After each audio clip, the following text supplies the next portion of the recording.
जय माता की मित्रों, मैं पंडित विनय कुमार शर्मा। आज आप यह वीडियो है गुरु का अस्त होना, और वह भी कब, क्योंकि यहाँ कुछ ग्रहों का अस्त होना यह वह भी 4। अगर हम यहाँ देखते हैं, शनि अस्त हुए 7 दिसंबर सन 2020 में पश्चिम दिशा में। वहीं गुरु अब अस्त होंगे 17 जनवरी सन 2021 में, वह भी पश्चिम दिशा में। बुध वक्री होकर अस्त होंगे, वह भी पश्चिम दिशा में, 2 फरवरी सन 2021 में ये होने हैं। गुरु नीच के होकर अस्त हो रहे हैं और वक्री बुध होकर अस्त होंगे, और फिर पुनः शुक्र अस्त होंगे 8 फरवरी को। अब ये कब तक उदय होंगे यह भी जानकारी लेते हैं, और अस्त क्या होगा यह भी जानकारी लेते हैं, और सभी मकर राशि में होंगे यह भी जानकारी दी जाएगी आपको। जो चतुर्ग्रहीय योग भी बनना है, क्योंकि मकर राशि में ही बुध होंगे, मकर राशि में ही गुरु होंगे, मकर राशि में ही शनि और मकर राशि में सूर्य। तो जहां नीच भंग हो रहा है, जहां षष्ठ नामक राजयोग हो रहा है, जहां वक्री अवस्था आएंगी गुरु और शनि की। गुरु हमारे आध्यात्म का कारक है, धन का कारक है, शिक्षा का कारक है, विवाह का कारक है। वहीं शनि हमारे कर्म का कारक है, न्याय का कारक है, लेबर को दर्शाता है ये। जब ये ग्रह अस्त होंगे उसका क्या प्रभाव रहेगा ये भी समझिए, क्योंकि यहां ये पुनः यदि देखा जाए तो शनिदेव 9 फरवरी में उदय हो जाएंगे पूरब में, और गुरुदेव उदय होंगे 14 फरवरी में, वह भी पूरब में। जब कोई पश्चिम में उदय अस्त होगा तो वह उदय पूरब में होगा। अब यदि जो ग्रह पूरब में अस्त हो रहा है तो वह पश्चिम में जाके उदय होगा। वहीं बुधदेव 6 देखा जाए 14 फरवरी में आ जाएंगे, और ये उदय हो जाएंगे 14 फरवरी में, जहां ये 2 फरवरी में अस्त होंगे पश्चिम में। तो शुक्र यदि देखा जाए तो 18 अप्रैल में जाके होंगे। तो जब ये गुरु अस्त होते हैं तो सारे शुभ कार्य वर्जित होते हैं, और शुभ कार्य नहीं होते गुरु में भी और शुक्र में, क्योंकि गुरु हमारे विवाह का कारक है, पाठ पूजा धर्म का कारक है, अध्यात्म का कारक है। और वहीं शुक्र यदि देखा जाए विवाह का कारक है, भोग विलासताओं का कारक है। तो इसमें क्या करना है, क्योंकि जब गुरु अस्त होता है तो विवाह शुभ कार्य वर्जित हो जाते हैं, इनमें विवाह नहीं होता। ना ही जो है भवन निर्माण या भवन में अपने नए घर में प्रवेश करना, या कोई ना कोई किसी भी यदि कोई व्रत रखा है आपने उस दिन उस दौरान अस्त में कोई नया व्रत नहीं रखते, ना ही उसका उद्यापन करते हैं। अब ये अप्रैल के बाद ही व्रतों का उद्यापन होना है, ये समझ लीजिए। यदि अगर गुरु अब 14 फरवरी में यदि समझेंगे आप कि यह अस्त हो रहे हैं, तो जहाँ यदि देखा जाए तो ये 17 जनवरी में यहाँ ये अस्त हो रहे हैं, तो 14 फरवरी में उदय हो रहे हैं। वहीं शुक्रदेव 8 फरवरी में हो रहे हैं। तो जितने भी ये शुभ कार्य हैं, तो ये देखा जाए तो जनवरी, फरवरी, मार्च और अप्रैल, और वह भी 20 अप्रैल के पश्चात ही विवाह योग बनेगा। इसी दौरान इसमें कोई नया वस्त्र नहीं पहनते। किसी बालक का नामकरण तो हो सकता है, लेकिन उसको नया वस्त्र नहीं पहनाया जाता, और ना ही कोई शुक्र का रतन, बृहस्पति का रतन आपने पहनना है इसी दौरान, यदि आप ये इस प्रकार से समझते हैं। तो अस्त है क्या? अस्त का अर्थ है कि जो सूर्य के ग्रह नजदीक पहुंचता है वह अस्त हो जाता है, क्योंकि आप नंगी आंख से सूर्य को बिल्कुल देख नहीं सकते, जैसे देखेंगे आंखों को बंद कर लेंगे। वहीं गुरु का अस्त होना, शनि का अस्त होना, क्योंकि यहाँ यह वर्ष में एक बार अस्त होते हैं, कहने का शनिदेव, क्योंकि धीमे प्लेनेट है, बहुत धीमे चलता है। लेकिन अभी तो शुक्र और बुध तो सूर्य के निकट ही रहते हैं और आगे पीछे चलते रहते हैं, और बृहस्पति भी जो है 2 बार अस्त होते हैं।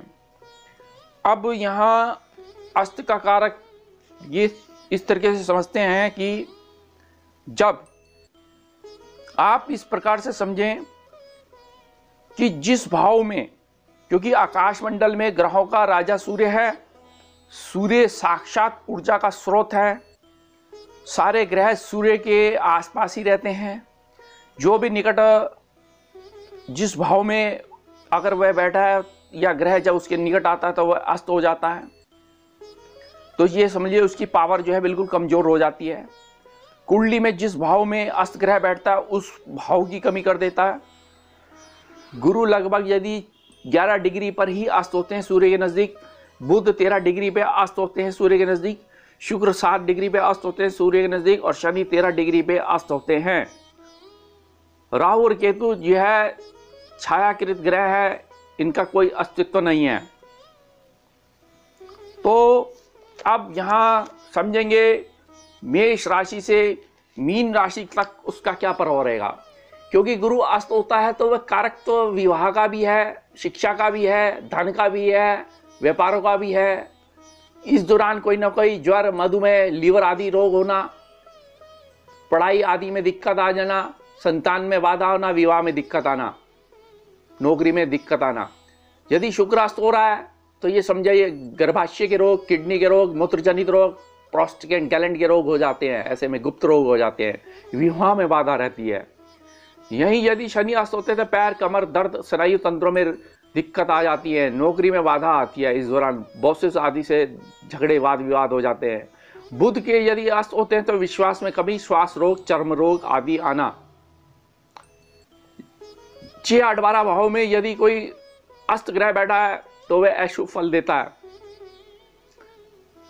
अब यहां इस तरीके आप समझ भी सकते हैं कि जब नीच ग्रह अस्त होता है और वो 6, 8, 12 भाव में बैठा हो और वह अस्त हो तो वह है जो है कि उसके प्रभाव अलग हो जाते हैं बिल्कुल ही, क्योंकि नीच ग्रह उसका वो तो निश्चित्व ऐसी है और उसके अस्त होने से, जैसे बृहस्पति नीच का है और उसका अस्त होगा तो उसके प्रभाव को वो जो है बिल्कुल ही न्यून कर देगा।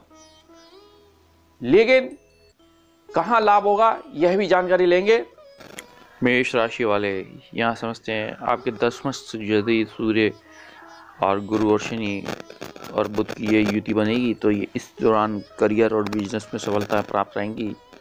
यह समय उचित रहेगा, करियर के लिहाज से बहुत बेहतरीन रहेगा और यही कर्मफल के दाता शनि और भाग्य के प्रदाता बृहस्पति आपके जीवन को खुशहाल करेंगे। आपकी इच्छाएं पूर्ण होंगी, आपका मन प्रसन्नचित्त रहेगा, धन की स्थिति मजबूत होगी, पारिवारिक माहौल में खुशियों का माहौल बनता दिख रहा है इस दौरान। अब वृषभ राशि वालों के लिए देखते हैं आपके भाग्यस्थ में यदि देखा जाए सूर्य, बुध, गुरु और शनि की युति बनेगी तो वैवाहिक जीवन में अपार सफलताएं मिलेंगी, विवाह का योग बनेगा, व्यापारों में उन्नति होगी और अच्छी अपॉर्चुनिटी आएंगी नौकरी के लिए। और यही देखा जाए धन की स्थिति मजबूत होगी, शिक्षा उत्तम होगी, भाग्य उदय होगा, पिता का सहयोग मिलता दिख रहा है।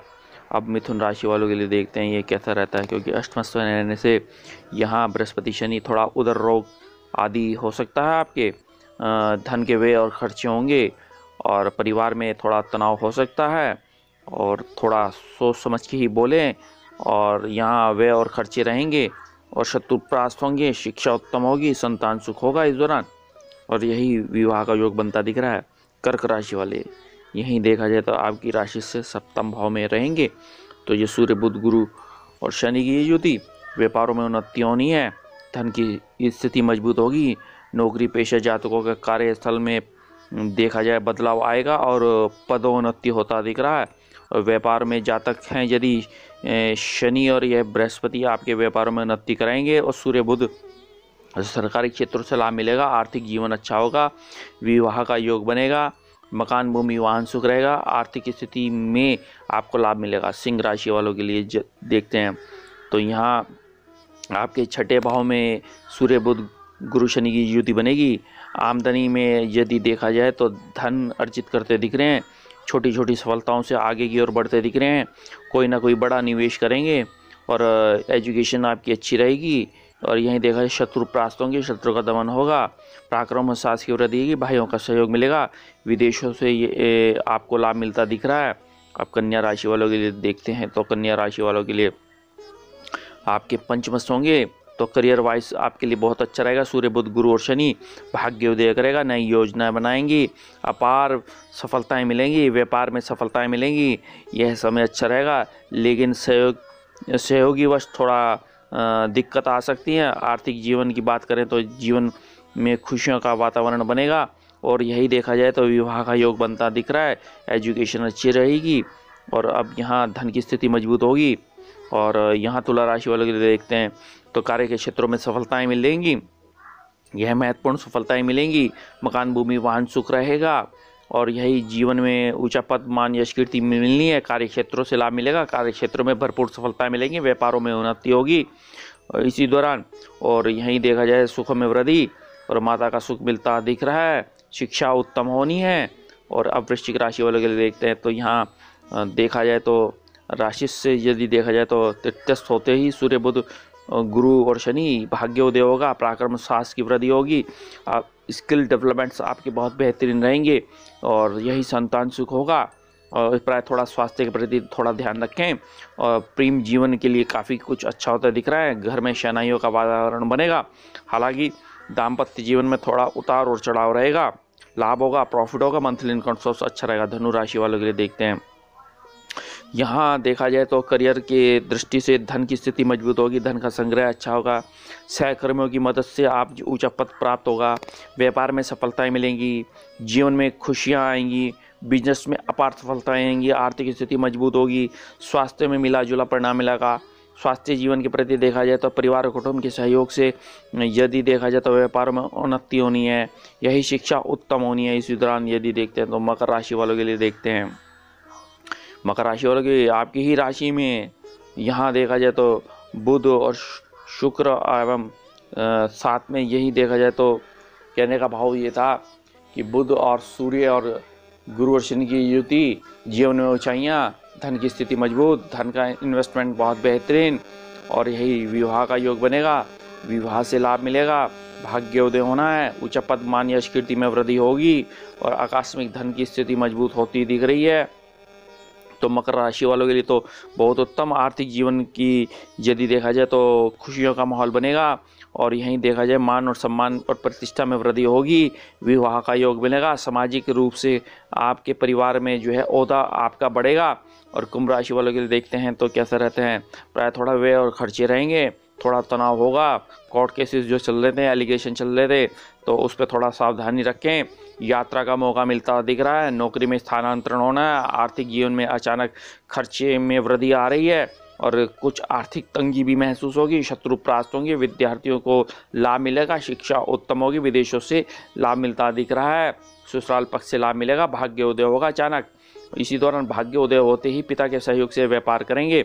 मीन राशि वालों की जातकों की देखते हैं करियर वाइज आपके लिए बहुत बेहतरीन लाभ होगा, प्रॉफिट होगा, मंथली इनकम सोर्स अच्छा रहेगा। कार्य क्षेत्रों में आप उन्नति करते दिख रहे हैं। सहकर्मियों के साथ आप उच्च अवस्थाओं में होते हुए ऊंचा पद, मान, यश, कीर्ति, अधिकारियों और सहकर्मियों से बेहतर आपके संबंध बनते दिख रहे हैं। आपकी नौकरी में आपको लाभ मिलता दिख रहा है। कार्य क्षेत्रों से लाभ मिला है और शिक्षा उत्तम होगी। संतान सुख होगा। जीवन में खुशियां रहेंगी। पराक्रम और साहस की वृद्धि होगी। अब इस दौरान ऐसा क्या किया जाए तो आपका जो ये गुरु आस्था है, ये शनि आस्था है जिसमें कोई शुभ कार्य नहीं होने हैं, तो प्रत्येक बृहस्पतिवार को आपने केसर वाला तिलक लगाना है और हो सके शनिवार को पीपल पे दीपक जला दीजिए और मात्र सूर्य को नियम से जल दें, क्योंकि पौष मास है। पौष मास में तो खास तौर से सूर्य की आराधना की जाती है। इसी पौष मास में मकर संक्रांति आने के कारण सूर्य का उत्तरायण हो जाना, कहने का भाव ये था, तो उत्तरायण हो जाना, उत्तराषाढ़ नक्षत्र में प्रवेश कर जाना, तो ऐसी स्थिति में आपको इन सूर्य के मंत्रों का जाप ज़्यादा करते हैं तो उत्तम रहेगा। अतः मेरे चैनल को लाइक करें।